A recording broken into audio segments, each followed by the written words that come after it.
ขอเชิญพบกับรายการบ้านไม่รู้โรยรายการดีๆที่จะทำให้คุณนั้นก้าวสู่ช่วงสูงวัยได้อย่างมีคุณภาพที่คลื่น AM 639วันอาทิตย์ในช่วงเวลา 9 นาฬิกาถึง 10 นาฬิกาคลื่น FM 93.25 เมกะเฮิรตซ์วันอาทิตย์ที่ช่วงเวลา 11 นาฬิกาถึง 12 นาฬิกา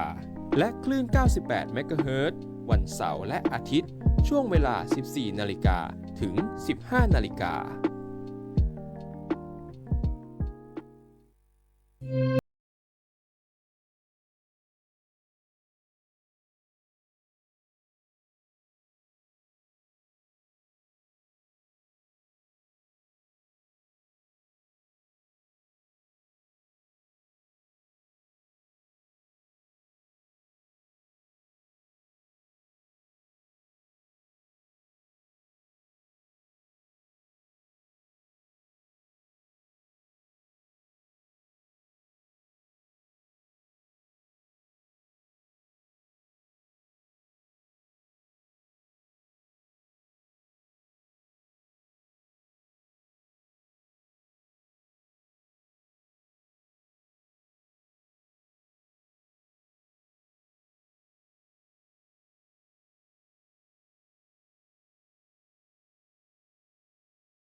คุณผู้ฟังทุกท่านครับขอต้อนรับเข้าสู่ช่วงรายการบานไม่รู้โรยรายการดีๆที่จะทำให้คุณนั้นก้าวสู่ช่วงสูงวัย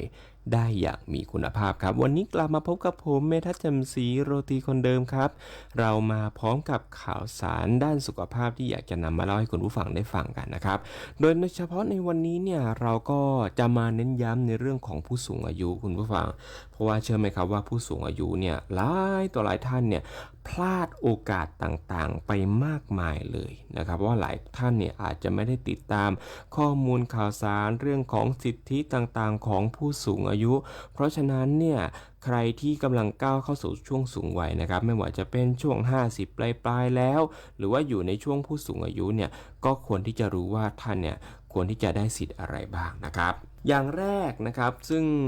เราก็จะมาพูดถึงเรื่องของการจัดการศพผู้สูงอายุตามประเพณีอันเนี้ยใครเป็นลูกๆหลานๆต้องรู้นะอันนี้เป็นโครงการที่รัฐบาลโดยกระทรวงการพัฒนาสังคมและความมั่นคงของมนุษย์ครับเขาให้การช่วยเหลือเรื่องของค่าจัดการศพผู้สูงอายุให้กับผู้รับผิดชอบตามการจัดการศพตามประเพณีนะครับรายละ 3,000 บาทครับซึ่งคุณสมบัติของผู้สูงอายุที่จะได้รับการช่วยเหลือนะครับก็คือคนที่มีอายุตั้งแต่60ปีบริบูรณ์ขึ้นไปฮะสัญชาติไทยแล้วก็ผู้สูงอายุเนี่ยที่ได้รับสิทธิตาม โครงการลงทะเบียนเพื่อสวัสดิการแห่งรัฐหรือว่าโครงการสวัสดิการในลักษณะเดียวกันที่เป็นที่เรียกชื่อเป็นอย่างอื่นหรือว่าจะเป็นผู้สูงอายุที่ผู้อำนวยการเขตหรือว่านายอำเภอกำนันผู้ใหญ่บ้านหรือว่านายกเทศมนตรีนายกองค์การบริหารส่วนตำบลหรือว่านายกเมืองพัทยาประธานชุมชนเขารับรองไว้เนี่ยว่าผู้สูงอายุท่านนี้ท่านมีคุณสมบัติตามโครงการดังกล่าวตามแบบที่อธิบดีกรมกิจการผู้สูงอายุกำหนดเอาไว้นะครับรวมไปถึงผู้สูงอายุซึ่งอยู่ในศูนย์พัฒนาการจัดสวัสดิการสังคมผู้สูงอายุสถานสงเคราะห์สถานดูแลสถานคุ้มครองหรือว่าสถานใดๆของรัฐหรือองค์กรปกครองส่วนท้องถิ่นที่เขาดำเนินการในลักษณะเดียวกันอันนี้ก็คือจะได้รับสิทธิ์เรื่องของค่าจัดการศพตามประเพณีทั้งหมดเลยนั่นเองนะครับสำหรับลูกๆหลานๆเนาะก็สามารถยื่นเรื่องคนที่ยื่นคำขอเนี่ยจะต้องเป็นบุคคลที่รับผิดชอบในการจัดการศพผู้สูงอายุ โดยต้องยื่นคำขอภายใน6 เดือนนับตั้งแต่วันที่ออกใบมรณบัตรนะครับไปยื่นที่ไหนได้บ้างถ้าเกิดว่าท่านอยู่กรุงเทพมหานครท่านก็ไปยื่นคำขอที่สำนักงานเขตได้ทั้ง50เขตเลยหรือถ้าเป็นจังหวัดอื่นๆในต่างจังหวัดนะครับก็ไปยื่นคำขอที่สำนักงานพัฒนาสังคมและความมั่นคงของมนุษย์จังหวัดหรือว่าจะเป็นที่ว่าการอำเภอหรือว่าสำนักงานเทศบาลหรือที่ทำการองค์การบริหารส่วนตำบลก็ได้เช่นเดียวกันอันนี้คือเรื่องของการจัดการศพผู้สูงอายุนะครับเตรียมมาของไปด้วยเตรียมเอกสารนะครับไม่ว่าจะเป็นสำเนาใบมรณบัตรของผู้สูงอายุสำเนาบัตรสวัสดิการแห่งรัฐของผู้สูงอายุสำเนาบัตรประจำตัวประชาชนของผู้ยื่นคำขอนะครับสำเนาสมุดบัญชีธนาคารของผู้ยื่นคำขอแบบคำขอรับเงินค่าทำศพและรับรองผู้รับผิดชอบในการจัดการศพนะครับหรือว่าสพศ01แบบรับรองสพศ02กรณีที่ผู้สูงอายุเนี่ยมีคุณสมบัติตามเกณฑ์บัตรสวัสดิการแห่งรัฐแต่ว่าท่านยังไม่มีบัตรก็คือจะใช้แบบรับรองสพศ02นั่นเองหรือว่ายังไม่ได้ลงทะเบียนบัตรสวัสดิการแห่งรัฐเนาะก็จะใช้แบบสพศ02นะครับใครที่สงสัยนะก็ไปดูข้อมูลได้ที่กรมกิจการผู้สูงอายุศูนย์บริการข้อมูลภาครัฐเพื่อประชาชนก็จะมีข้อมูลบอกอยู่นั่นเองนะครับอันนี้เราอาจจะเปิดมาในเรื่องของเรื่องค่าจัดการศพผู้สูงอายุเนาะอันนี้เป็นเรื่องที่ทางลูกๆหลานๆเนี่ยต้องรู้เลยนะครับทีนี้เนี่ยในเรื่องของความเป็นอยู่รู้หรือไม่ครับว่าจริงๆแล้วเนี่ยผู้สูงอายุเองเนี่ยก็ควรที่จะมีชีวิตความเป็นอยู่ที่ดีนะโดยเฉพาะเรื่องของอารยสถาปัตย์เรื่องของโครงสร้างบ้านที่จะต้องตอบโจทย์ของผู้สูงอายุเพราะว่าพอแก่ไปแล้วพอง่อมไปแล้วเนี่ยโอ้จะลุกก็ลำบากจะนั่งก็ลำบากโดยเฉพาะไปนั่งซ่วมเนี่ยโอ้โหลุกลำบากมากแล้วก็บางคนเนี่ยก็เสี่ยงต่อการลื่นล้มหัวฟาดพื้นได้ด้วยเพราะฉะนั้นสิ่งหนึ่งที่อยากจะให้พวกเราเนี่ยรู้กันไว้เลยก็คือตอนนี้ทางรัฐบาลเองเนี่ยเขาก็มีโครงการปรับสภาพแวดล้อมและสิ่งอำนวยความสะดวกของผู้สูงอายุให้เหมาะสมและปลอดภัยนะครับโครงการนี้มันก็คือโครงการที่เขาต้องการที่จะปรับปรุงที่อยู่อาศัยของผู้สูงอายุให้ผู้สูงอายุเนี่ยใช้ชีวิตได้โดยสะดวกมีความเหมาะสมแล้วก็ปลอดภัยมีสุขอนามัยด้วยนะครับเป็นการปรับปรุงที่ยึดตามหลักอารยสถาปัตย์หรือว่า Universal Design นั่นเองนะครับก็คือทางขึ้นก็จะมีทางลาดกรณีที่ผู้สูงอายุเนี่ยนั่งรถเข็นนะฮะแล้วก็จุดเสี่ยงต่างๆอย่างเช่นห้องน้ำเนี่ยเขาจะมีราวจับนะฮะแล้วก็พื้นต่างๆเนี่ยก็จะเป็นพื้นที่ป้องกันการลื่นด้วยนั่นเองนะครับซึ่งจริงๆแล้วเนี่ยการปรับสภาพแวดล้อมที่อยู่อาศัยให้เหมาะสมกับผู้สูงอายุเนี่ยเขามีเป็นโครงการเลยอย่างที่บอกไปนะครับแต่เขาก็จะมีเรื่องของข้อกำหนดว่าเงื่อนไขของคนที่จะเข้าร่วมโครงการนี้ได้เนี่ยจะต้องเป็นยังไงบ้างนะครับอย่างแรกเนี่ยบ้านนั้นจะต้องมีผู้สูงอายุเนี่ยอายุเกิน60ปีบริบูรณ์ขึ้นไปแล้วก็มีสัญชาติไทยนะครับ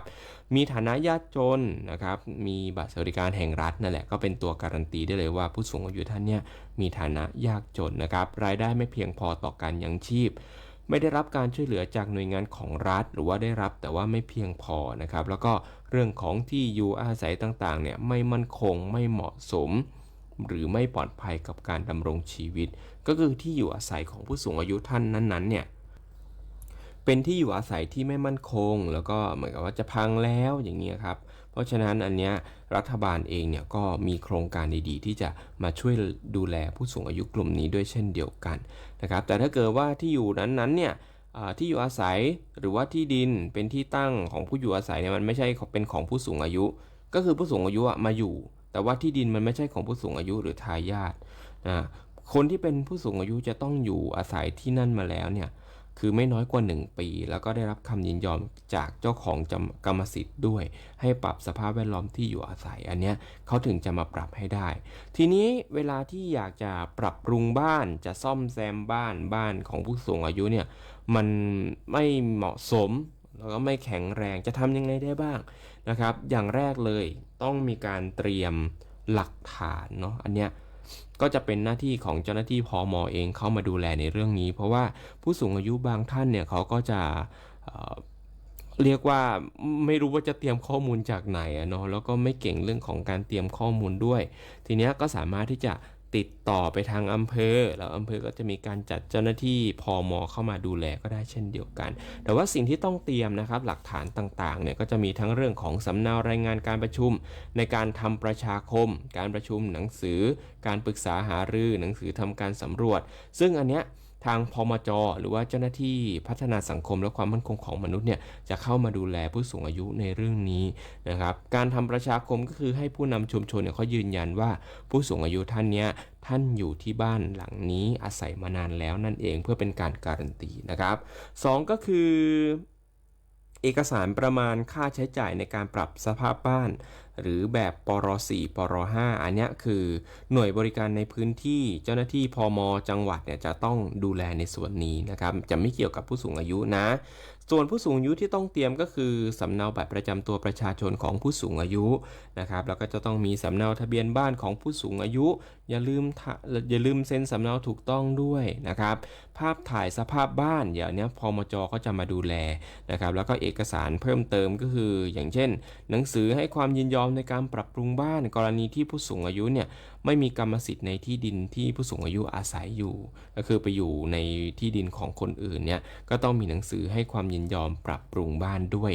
นั่นเองนะครับทีนี้เนี่ยจะไปยื่นที่ไหนได้บ้างต่างจังหวัดแล้วกันถ้าต่างจังหวัดเนี่ยก็คือไปยื่นที่สำนักงานสำนักพัฒนาสังคมและความมั่นคงของมนุษย์จังหวัดนั่นเองหรือว่าจะเป็นศูนย์พัฒนาจัดสวัสดิการสังคมผู้สูงอายุองค์การบริหารส่วนตำบลเทศบาลตำบลเทศบาลเมืองเทศบาลนครได้หมดคุณผู้ฟังไปยื่นได้เลยนะครับอันนี้ก็คือเรื่องของผู้สูงอายุที่อยากจะนำมาเล่าให้คุณผู้ฟังได้ฟังกัน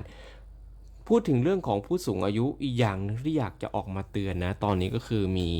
ผู้สูงอายุหลายต่อหลายท่านเนี่ยเริ่มที่จะเป็นข้าราชการบำนาญคุณฟังรู้ไหมครับว่าข้าราชการบำนาญเนี่ยเป็นเป้าหมายหลักของมิจฉาชีพเลยนะซึ่งตอนนี้เราพบได้บ่อยเลยมุกที่เริ่มเจอได้บ่อยแล้วก็คือมิจฉาชีพเข้ามาแอบอ้างเป็นเจ้าหน้าที่สหกรณ์หรือชาปนกิจแล้วก็ส่งลิงก์ให้เราไปดาวน์โหลดผ่านโทรศัพท์เนี่ยเป็นแอปปลอมครับแล้วให้เราไปลงทะเบียนจากนั้นมิจฉาชีพเนี่ยก็จะขโมยเงินในบัญชีไปทั้งหมดเลยอันตรายมากนะคุณผู้ฟังเชื่อไหมครับว่าผู้สูงอายุเนี่ยก้าวเข้า60ปีแล้วผู้สูงอายุที่ตกเป็นเหยื่อมิจฉาชีพเนี่ยจากการสำรวจนะก็พบว่าส่วนใหญ่เนี่ยคนที่ตกเป็นเหยื่อมิจฉาชีพก็คือคนที่อายุระหว่าง60ถึง74ปีส่วนใหญ่นะหลักๆเลยก็คือกลุ่มข้าราชการบำนาญเพราะอะไรรู้ไหมฮะเพราะคนกลุ่มนี้เขามีเงินก้อนแล้วจะมีเงินบำนาญที่โอนเข้ามาในบัญชีแล้วมิจฉาชีพก็สามารถที่จะดูดเงินได้อย่างต่อเนื่องเลยนะดูดเงินไปนิดๆหน่อยๆเจ้าของบัญชีไม่รู้หรอกนะไม่ได้ไปสนใจบัญชีว่าเงินหายมากน้อยแค่ไหนหายหรือไม่บางทีไปเจอมิจฉาชีพแอบอ้างมาเป็นเจ้าหน้าที่ให้ลงแอปพลิเคชันนี้ยืนยันตัวตนถ่ายหน้าด้านหน้าถ่ายหน้าด้านข้างเสร็จค่อยขโมยเงินหายไปเกลี้ยงเลยลุงของผมเนี่ยเจอโดยตรงเลยนะฮะลุงของผมเนี่ยไปเจอเขาแอบอ้างเป็นเจ้าหน้าที่การไฟฟ้าโทรเข้ามาบอกว่าส่งเมสเสจเข้ามาบอกว่าคุณลุงเนี่ยติดค้างจ่ายค่าไฟถ้ายังไม่จ่ายจะถูกยกมิเตอร์ออกทันทีลุงก็กลัวสิครับแล้วเขาก็ส่ง SMS มาบอกให้ ถ้าไม่อยากถูกยกมิเตอร์ให้ไปรายงานที่ลิงก์นี้ลุงก็กดไปกดลิงก์เสร็จปุ๊บให้ลงทะเบียนถ่ายหน้าด้านหน้าถ่ายหน้าด้านข้างเสร็จ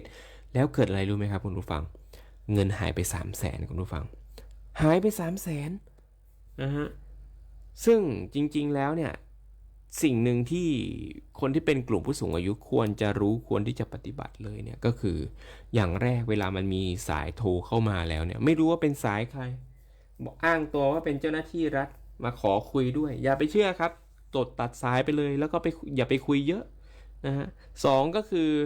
เวลามี SMS ส่งเข้ามาเนี่ยอย่าไปกดลิงก์แปลกปลอมครับอย่าไปกดลิงก์มั่วหน่วยงานราชการเขาไม่มีนโยบายที่จะแบบส่ง SMS เข้ามาเพื่อให้ท่านกดลิงก์ไม่มีนะฮะ3ก็คืออย่าไปติดตั้งแอปที่ไม่น่าเชื่อถือนะครับ4ก็คือห้ามเปลี่ยนภาษาแอปธนาคารเพราะบางทีเนี่ยมิจฉาชีพเนี่ยเขาจะแจ้งมาแล้วก็ให้ท่านเนี่ยไปเปลี่ยนภาษาเป็นภาษาอื่นที่ท่านไม่รู้แล้วก็โอกาสที่จะถูกหลอกก็จะมีสูงขึ้นแล้วก็เดี๋ยวนี้คือเอาง่ายๆเลยถ้าเกิดว่ามีเจ้าหน้าที่โทรมานะอ้างว่าเป็นเจ้าหน้าที่บอกว่าท่านต้องจ่ายเงินนู่นนั่นนี่ให้กดลิงก์ตัดสายไปก่อนครับแล้วก็โทรไปหาที่บริษัทต้นทางหรือว่าหน่วยงานต้นทางเลยแล้วสอบถามดูว่าเนี่ยท่านโดนเรื่องอย่างนี้จริงๆหรือไม่ก็จะได้รู้ไปเลยนะฮะนอกจากนี้นะครับตอนนี้เนี่ยมิจฉาชีพเขาก็เริ่มที่จะแอบอ้างเป็นญาติสนิทมิตรสหายลูกน้องสาวคนในครอบครัวมีการปลอมเสียงคนในครอบครัวแล้วเอามาหลอกมิจฉาชีพเอามาหลอกคนเฒ่าคนแก่ด้วยเพราะฉะนั้นเนี่ยเวลาที่มีลูกๆหลานๆโทรเข้ามาบอกว่าขอยืมตังค์หน่อยเนี่ยขอยืมเงินหน่อยแล้วก็ให้โอนเงินไปที่บัญชีนี้ต้องทำธุระเนี้ยด่วนเลยอย่าเพิ่งไปเชื่อครับให้ถามข้อมูลส่วนตัวก่อนเกิดวันที่เท่าไหร่เอาคนเรามันต้องรู้อยู่แล้วว่าเกิดวันที่เท่าไหร่นะครับแล้วก็ถามข้อมูลสำคัญถามข้อมูลส่วนตัวดูว่าเอาในเรื่องที่แบบคนนอกไม่น่าจะรู้แต่รู้โดยเฉพาะคนในเมื่อวานกินข้าวอะไรอย่างเงี้ยก็ก็จะอาจจะทำให้ท่านรู้ว่าคนที่โทรมาท่านเนี่ยเป็นลูกสาวเป็นญาติแท้ๆหรือว่าเป็นมิจฉาชีพกันแน่นะคะคุณผู้ฟังครับนอกเหนือจากเรื่องของมิจฉาชีพแล้วเรื่องของสุขภาพก็เป็นเรื่องที่สำคัญอย่างมากเลยเดี๋ยวในช่วงหน้าครับเราจะพาคุณผู้ฟังมาติดตามกันนะครับในเรื่องของสุขภาพของผู้สูงอายุนะครับเรื่องของการตรวจสุขภาพประจำปีนี่ถือว่าเป็นเรื่องที่สำคัญนะฮะก็จะมาเน้นย้ำเรื่องการตรวจสุขภาพประจำปีด้วยนะครับขั้นพื้นฐานมีอะไรบ้างแล้วใครบ้างกลุ่มไหนบ้างที่ควรที่จะมีการตรวจเฉพาะทางซ้ำเพื่อป้องกันโอกาสการเกิดโรคร้ายแรงนะครับจะเป็นอย่างไรเดี๋ยวช่วงหน้ามาติดตามกันช่วงนี้พักฟังเพลงเพราะๆกันสักครู่หนึ่งครับ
มาต่อกันในช่วงที่2ของรายการบานไม่รู้รวยนะครับวันนี้เรามาดูกันในเรื่องของการตรวจสุขภาพประจำปีกันบ้างนะว่าพื้นฐานเนี่ยเราจะต้องตรวจอะไรแล้วก็ใครควรที่จะตรวจเฉพาะทางซ้ำบ้างนะครับเชื่อไหมครับว่าสภาพภายนอกเนี่ยบางคนอาจจะดูแข็งแรงปกตินะ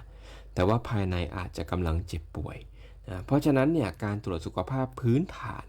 นะครับถือว่าเป็นเรื่องที่สำคัญต้องตรวจสุขภาพเป็นประจำทุกปีเลยนะครับ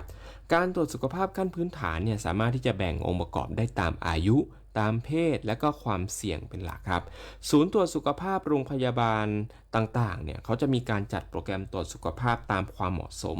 ทั้งในด้านอายุเพศและก็วัยแล้วก็จะมีการจัดการอำนวยความสะดวกให้กับผู้ใช้บริการด้วยนั่นเองนะครับทีนี้การตรวจสุขภาพขั้นพื้นฐานที่ต้องตรวจกันเขาตรวจอะไรกันบ้างก็จะมีเรื่องของ complete blood count หรือว่า CBC มันก็คือการตรวจค่าความสมบูรณ์ของเม็ดเลือดนะครับคือการตรวจนับปริมาณเม็ดเลือดแดงดูรูปร่างเป็นยังไงแล้วก็ขนาดของเม็ดเลือดแดงเป็นยังไงบ้างเพื่อที่จะดูว่าท่านเนี่ยมีภาวะโลหิตจางหรือเปล่านะครับการตรวจนับปริมาณแล้วก็ชนิดของเม็ดเลือดขาวดูภาวะการติดเชื้อด้วยและความผิดปกติของเม็ดเลือดขาวเป็นยังไงบ้างซึ่งถ้าเม็ดเลือดขาวผิดปกติมันก็อาจจะนำไปสู่การเป็นโรคต่างๆได้เช่นมะเร็งเม็ดเลือดขาวรวมถึงเรื่องของการตรวจนับปริมาณเกล็ดเลือดนี้ก็สำคัญเช่นเดียวกันเพราะว่าเกล็ดเลือดเนี่ยจะมีหน้าที่ในการหยุดการไหลของเลือดเวลาเกิดบาดแผลนั่นเองนะครับเพราะฉะนั้นตรวจสุขภาพอย่างแรกอันนี้เป็นเรื่องพื้นฐานอยู่แล้วต้องมีการตรวจความสมบูรณ์ของเม็ดเลือดด้วย2ก็คือการวัดระดับน้ำตาลในเลือดนะครับ fasting blood sugar FBS นะครับก็จะมีการตรวจหลังงดอาหารนะครับแล้วก็มีการคัดกรองความเสี่ยงต่อการเกิดโรคเบาหวานด้วยก็จะได้รู้ว่าเนี่ยในเรื่องของช่วงปีที่ผ่านมาท่านกินเป็นยังไงบ้างนะครับกินน้ำตาลเยอะไปไหมติดหวานไปหรือเปล่ามีความเสี่ยงต่อโรคเบาหวานหรือไม่เพราะว่าถ้าเกิดว่าท่านเนี่ยป่วยเป็นโรคเบาหวานรู้ไหมว่าจะมีโรคอื่นๆตามมาอีกมากมายเลยยกตัวอย่างเช่นความอันตรายของโควิด -19 จะอันตรายอย่างมากเลยโดยเฉพาะกับคนที่เป็นโรคเรื้อรังรวมไปถึงโรคเบาหวานเพราะมันอาจจะเกิดภาวะแทรกซ้อนได้ด้วยนั่นเองนะครับนอกเหนือจากการตรวจระดับน้ำตาลในเลือดแล้วก็จะมีการตรวจฮีโมโกลบิน A1C นะครับก็คือการตรวจระดับน้ำตาลเฉลี่ยสะสมในเลือดในช่วง 2-3 เดือนที่ผ่านมาโดยการวัดปริมาณน้ำตาลที่มากเกินความต้องการของร่างกายและไปจับกับโปรตีนในเม็ดเลือดแดงเพื่อคัดกรองโรคเบาหวานแล้วก็ประเมินการควบคุมน้ำตาลหลังการรักษาของผู้เป็นเบาหวานนั่นเองนะครับนอกจากนี้ก็จะมี total cholesterol ก็คือการตรวจวัดระดับไขมันคอเลสเตอรอลรวมนะครับซึ่งไม่สามารถแปลผลได้โดยตรงเพราะระดับคอเลสเตอรอลรวมสูงอาจจะเกิดจากระดับไขมันชนิดไม่ดีสูงหรือว่าชนิดดีสูงก็ได้นะครับคอเลสเตอรอลในอาหารเนี่ยพบมากในไข่แดงอาหารทะเลเครื่องในสัตว์เนื้อสัตว์ติดมันนมแล้วก็ผลิตภัณฑ์จากนมที่มีไขมันสูงนั่นเองนะครับนอกจากนี้มีการตรวจคอเลสเตอรอลไม่ดีเป็นไขมันที่ไปเกาะสะสมตามผนังหลอดเลือดคุณผู้ฟังทำให้ผนังหลอดเลือดเนี่ยมันแข็งและตีบได้ก็อาจจะส่งผลต่อโรคหลอดเลือดสมองโรคหลอดเลือดหัวใจได้นั่นเองคิดดูง่ายๆคุณผู้ฟังเวลาที่เรากินไขมันไม่ดีเข้าไปเยอะๆพวกของทอดต่างๆเนี่ยตัวไขมันนี่แหละครับมันจะไปเกาะที่เส้นเลือดของเราพอมันไปเกาะเสร็จมันก็จับกันเป็นก้อนๆเนี่ยคุณผู้ฟังแล้วหลอดเลือดของเราเนี่ยมันต้องมีเลือดไหลผ่านตลอดใช่ไหมฮะแล้วหัวใจของเราเนี่ยมันก็ต้องมันมีการสูบฉีดมันมีการใครที่เป็นการออกกำลังกายอย่างเงี้ยแล้วมันสูบฉีดหนักขึ้นแต่ว่าหลอดเลือดมันไม่สามารถรองรับได้นะครับมันก็มีโอกาสที่จะแตกได้นะครับนึกถึงสายยางนี่แหละเวลาที่เราบีบสายยางเนี่ยทำให้น้ำมันไหลแรงขึ้นเกิดอะไรขึ้นรู้ไหมฮะถ้าเกิดว่าสายยางไม่แข็งแรง สายยางก็อาจจะฉีกขาดได้นั่นเองอันนี้คือเปรียบเทียบให้ฟังง่ายๆเป็นเพราะแรงดันน้ำนะต่อไปก็คือการตรวจไขมันคอเลสเตอรอลชนิดดีนะครับก็คือจะช่วยลดการสะสมของไขมันที่เกาะตามผนังหลอดเลือดด้วยนั่นเองนะครับการตรวจไตรกลีเซอไรด์ไขมันไตรกลีเซอไรด์อันนี้ก็จะทำหน้าที่ในการสะสมพลังงานจากอาหารที่เราทานเข้าไปถ้าเกิดว่ามันมีปริมาณมากเกินไปก็จะสะสมในร่างกายและอาจจะเป็นปัจจัยที่ทำให้หลอดเลือดแข็งอาจจะเป็นโรคหลอดเลือดและหัวใจหลอดเลือดสมองและหัวใจได้ด้วยเช่นเดียวกันนะครับสำหรับคนที่มีไขมันไตรกลีเซอไรด์สูงเนี่ย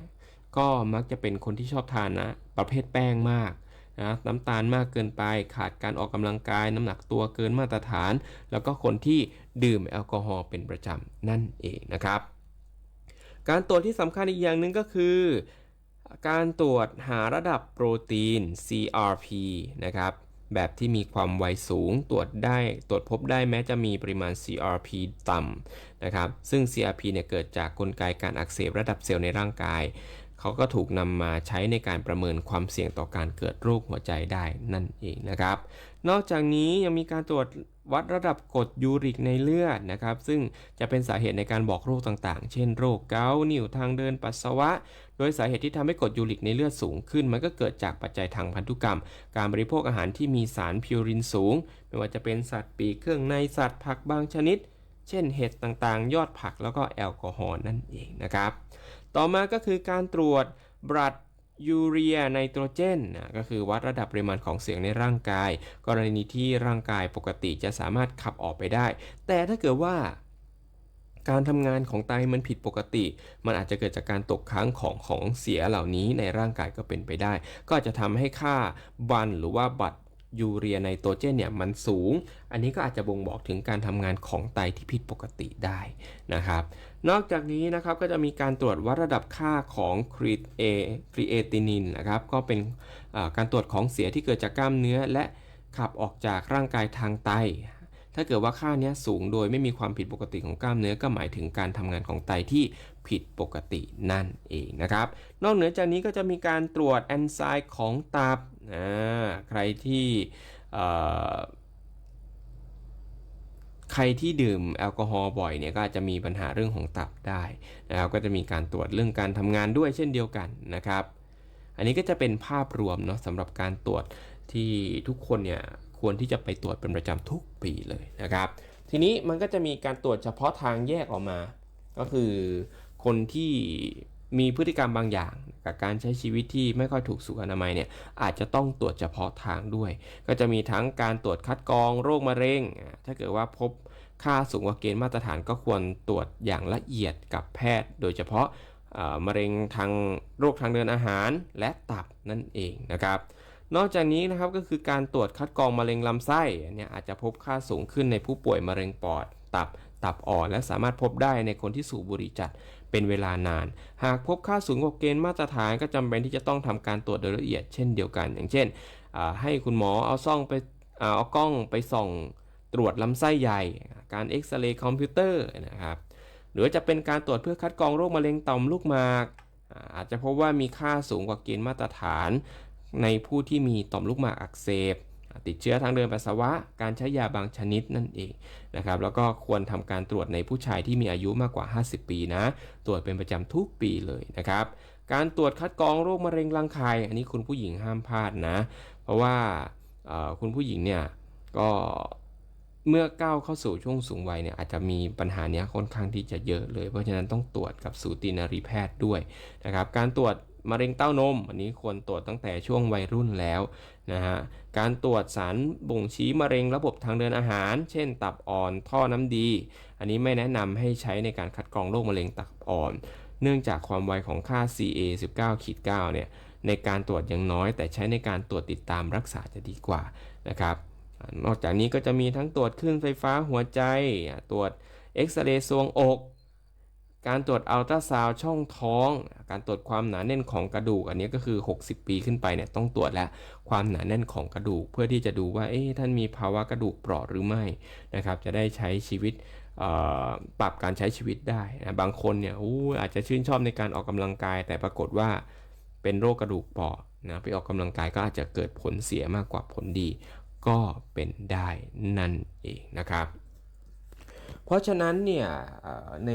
เรื่องของการตรวจสุขภาพลูกๆหลานๆนะครับสิ่งที่สำคัญที่สุดเลยเนี่ยถ้าเกิดว่าใครมีผู้สูงอายุที่บ้านนะพาท่านไปตรวจครับตรวจอะไรบ้างโรคที่พบได้บ่อยเนี่ยก็จะมีพวกข้อเข่าเสื่อมโรคเบาหวานโรคความดันโลหิตสูงโรคอัลไซเมอร์โรคไตการตรวจตาตรวจสายตาของผู้สูงอายุนี่ยิ่ง60ปีขึ้นไปยิ่งต้องตรวจบ่อยขึ้นการชั่งน้ำหนักดูเรื่องของความดันโลหิตอันนี้ก็สำคัญตรวจสุขภาพช่องปากตรวจภายในของสตรีตรวจเลือดตรวจปัสสาวะอุจจาระขึ้นไฟฟ้าหัวใจพวกเนี้ยต้องตรวจให้หมดเลยสำหรับกลุ่มผู้สูงอายุเพราะฉะนั้นอย่าลืมนะเรื่องของการตรวจสุขภาพเนี่ยเป็นเรื่องสำคัญที่ทุกเพศทุกวัยควรให้ความสำคัญโดยเฉพาะใครที่เป็นกลุ่มผู้สูงอายุเนี่ยก็จะยิ่งต้องตรวจให้ละเอียดมากยิ่งขึ้นด้วยนั่นเองและจะต้องตรวจสม่ำเสมอเป็นประจำทุกปีด้วยนะครับอันนี้คือเรื่องของสุขภาพที่อยากจะฝากคุณผู้ฟังไว้ศึกษาไว้แลกเปลี่ยนไว้พูดคุยเอาไว้เผยแพร่ต่อด้วยนะครับมาต่อกันในช่วงสุดท้ายของรายการบานไม่รู้โรยนะครับวันนี้มาในช่วงของสุขภาพผมกันบ้าง เชื่อว่าหลายๆท่านเนี่ยน่าจะมีปัญหาเรื่องของผมร่วงผมบางกันเนาะจริงๆแล้วผมร่วงเนี่ยมันเป็นปัญหาที่หลายคนน่าจะต้องเจอกันแหละไม่ว่าท่านจะเป็นผู้หญิงเป็นผู้ชายสามารถที่จะเกิดได้ทุกช่วงวัยครับถึงแม้ว่าเรื่องของการหลุดร่วงของเส้นผมเนี่ยมันจะอยู่ที่วันละประมาณ 50-100 เส้นอันเนี้ยถือว่าเป็นค่าปกตินะคุณผู้ฟังสำหรับวงจรเส้นผมแต่ถ้าเกิดว่าเราไปสังเกตดูเฮ้ยเราผมร่วงมากกว่าเดิมเนี่ยหรือว่าผมเราเริ่มบางลงเห็นหนังศีรษะชัดขึ้นหรือว่าเส้นผมไม่แข็งแรงเหมือนเดิมนี่รู้ไหมครับว่าอาจจะเป็นสัญญาณเตือนของความผิดปกติบางอย่างที่เราจะต้องใส่ใจครับปัญหาผมร่วงครับไม่ได้เกิดจากสาเหตุเดียวครับมันเป็นผลลัพธ์ของหลายปัจจัยที่มันซับซ้อนกันนะครับทั้งภายในร่างกายภายนอกสิ่งรอบตัวนะครับโดยวงจรชีวิตของเส้นผมเนี่ยจุดเริ่มต้นเลยนะครับเราต้องทำความเข้าใจก่อนเส้นผมของเราเนี่ยมันมีวงจรชีวิตตามธรรมชาติครับเขาจะแบ่งออกเป็น3ระยะหลักครับไม่ว่าจะเป็นระยะเติบโตเป็นช่วงที่เส้นผมเนี่ยงอกยาวและใช้เวลาหลายปีครับระยะที่2ก็คือหยุดเจริญเติบโตเป็นช่วงสั้นๆที่รากผมเนี่ยหยุดทำงานระยะที่3ก็คือระยะพักและหลุดร่วงเส้นผมเนี่ยจะหลุดออกแล้วก็มีเส้นใหม่เกิดขึ้นมาแทนครับเมื่อใดก็ตามที่วงจรนี้มันถูกรบกวนไม่ว่าจะเป็นจากฮอร์โมนโภชนาการความเครียดความผิดปกติของรากผมพวกนี้นี่แหละครับย่อมนำไปสู่ภาวะผมร่วงที่มากกว่าปกติจนอาจจะถึงภาวะผมบางได้ด้วยครับสาเหตุหลักๆสาเหตุสำคัญของภาวะผมร่วงนะครับก็จะมีทั้งเรื่องของพันธุกรรมอันนี้พบได้บ่อยที่สุดละผมร่วงจากพันธุกรรมหรือว่าที่เรารู้จักกันเนี่ยก็คือ androgenetic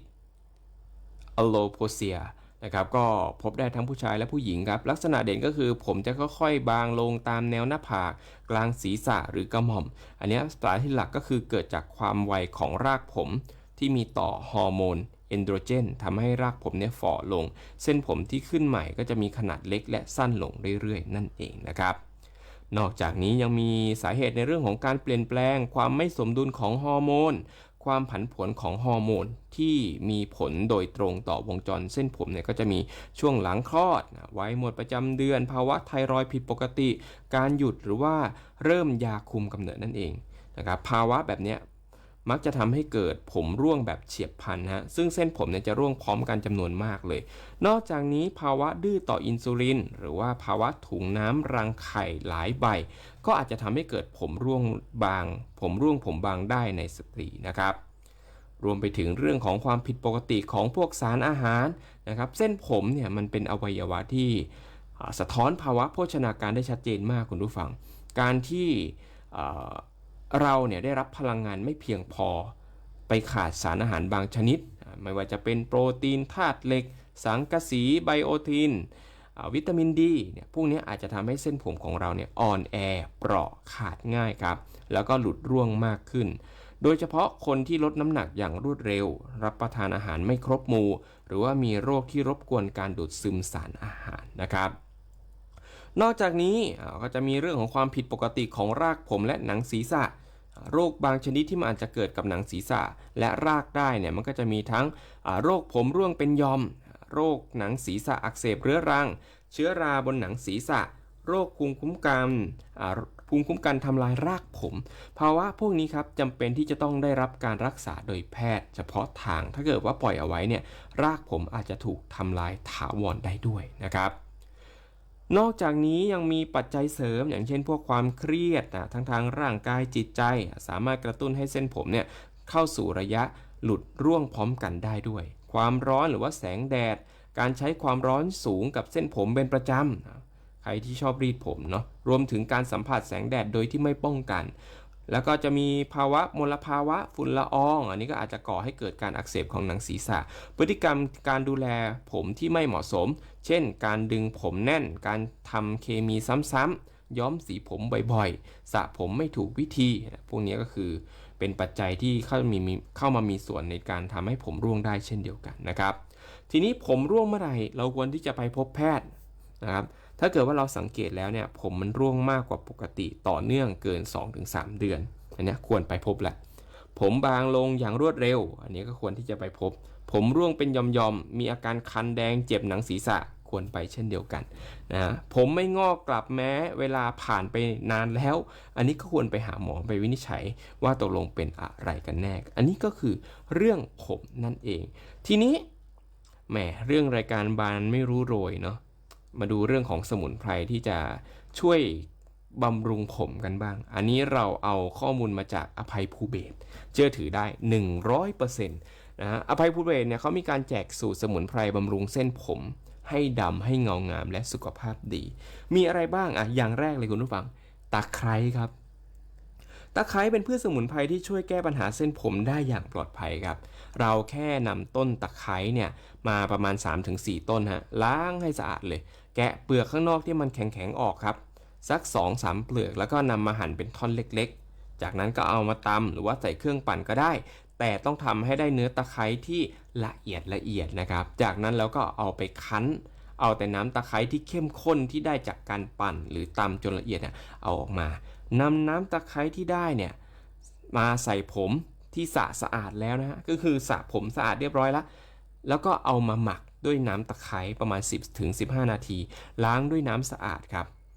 เราจะใช้น้ำตะไคร้หมักผมหลังสระผมทุกครั้งทำติดต่อกันเป็นเวลา 1-2 เดือนผลที่ได้คืออะไรไหมฮะผมของคุณจะดกดำเงางามครับไม่มีปัญหาเส้นผมแตกปลายแล้วก็ทำให้เส้นผมของคุณเนี่ยมีน้ำหนักเพิ่มขึ้นด้วยนะครับทีนี้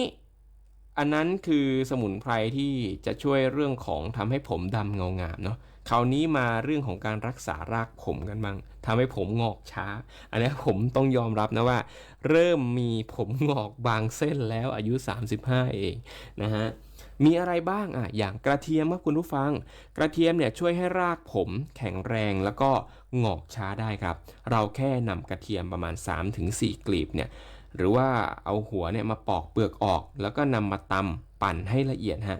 จากนั้นเราก็เอาไปผสมรวมกันกับน้ำมันมะกอกประมาณ 5-8 ช้อนโต๊ะแล้วก็นำส่วนผสมที่ได้เนี่ยใส่ถ้วยหรือว่าขวดปิดฝาให้แน่นทิ้งไว้ประมาณ 1-2 วันจากนั้นก็เอามาใช้โดยนำมานวดให้ทั่วหนังศีรษะที่สระผมเรียบร้อยแล้วนะครับหมักทิ้งเอาไว้ประมาณ 30-45 นาทีนะครับนำผ้าขนหนูเนี่ยมาโพกศีรษะเอาไว้จากนั้นก็ล้างออกด้วยน้ำสะอาดแล้วก็สระใหม่อีกครั้งหนึ่งทำแบบเนี้ยสัปดาห์ละ 2 ครั้งติดต่อกัน 1-2 เดือนเอาย้ำอีกครั้งหนึ่งกระเทียมหาง่ายสุดแล้วคุณผู้ฟังเอากระเทียมเนี่ย 3-4 กลีบเนี่ยเอามาปอกเปลือกออกครับตำปั่นให้ละเอียดตำหรือว่าปั่นก็ได้เอาให้ละเอียดเลยเอาไปผสมรวมกันกับน้ำมันมะกอกประมาณ 5-8 ช้อนโต๊ะนะครับปิดขวดแล้วนะฮะแล้วก็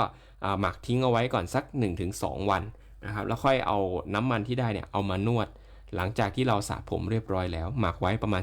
40-45 นาทีอันนี้ก็จะทำให้ช่วยรักษารากผมได้ด้วยนะครับนอกจากนี้ก็คือเหงือกปลาหมอดอกม่วงอันนี้เป็นพืชสมุนไพรที่ช่วยรักษารากผมให้แข็งแรงได้เช่นเดียวกันนะครับนำใบของต้นเหงือกปลาหมอดอกม่วงประมาณ10 ใบครับเอามาตำหรือว่าปั่นให้ละเอียด คั้นเอาแต่น้ำของใบเหงือกปลาหมอดอกม่วงแล้วก็เอามาทาให้ทั่วหนังศีรษะและก็เส้นผมทิ้งไว้ประมาณ 5-10 นาทีครับแล้วค่อยล้างออกด้วยน้ำสะอาดและสระผมตามปกติทำแบบเนี้ยสัปดาห์หนึ่งก็คือ 2-3 ครั้งทำติดต่อกันนี้ก็คือ1 เดือนเลยและผลที่ได้ก็คือรากของผมของคุณจะแข็งแรงลดปัญหาผมขาดร่วงแล้วก็ผมก็จะมีสุขภาพดีขึ้นด้วยนะครับ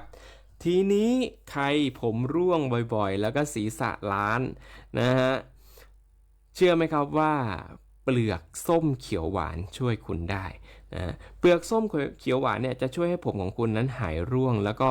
ส่วนที่ร่วงเนี่ยก็จะกลับมางอกงามขึ้นมาอีกครั้งหนึ่งแล้วก็จะไม่ร่วงอีกนะครับเราสามารถนำเปลือกส้มเขียวหวานจากส้มเขียวหวานประมาณ 4-5 ลูกเนี่ยเอามาตำครับตำเสร็จปั่นให้ละเอียดเลยแล้วก็คั้นเอาแต่น้ำของเปลือกส้มเขียวหวานเนี่ยเอาน้ำที่ได้นะฮะมาทาบริเวณศีรษะที่ผมร่วงบ่อยหรือบริเวณหนังศีรษะล้านทาทิ้งเอาไว้เนี่ย30 นาทีถึง 1 ชั่วโมงแล้วค่อยล้างด้วยน้ำสะอาดนะครับควรทาน้ำคั้นเปลือกส้มเขียวหวาน